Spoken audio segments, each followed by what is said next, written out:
So Riker thinks I should tell people what it's like to drive it, huh? Yeah. Okay. So I had the big bore kit on here, as you know, and I've had 13-tooth sprocket, all that stuff. This has got factory gearing, factory engine, except for the turbo now, and it makes more power than the big bore kit did.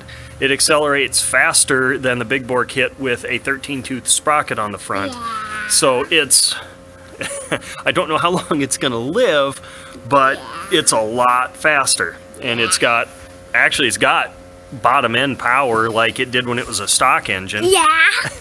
And it picks up pretty quick, so it's not like there's a ton of, yeah, okay, bud.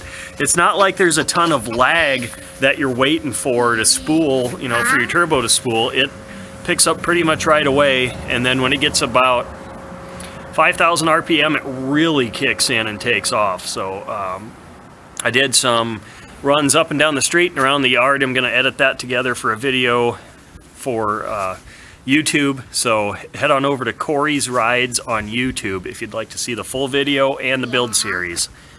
Yeah. And if you're already on Kory's Rides on YouTube, hello.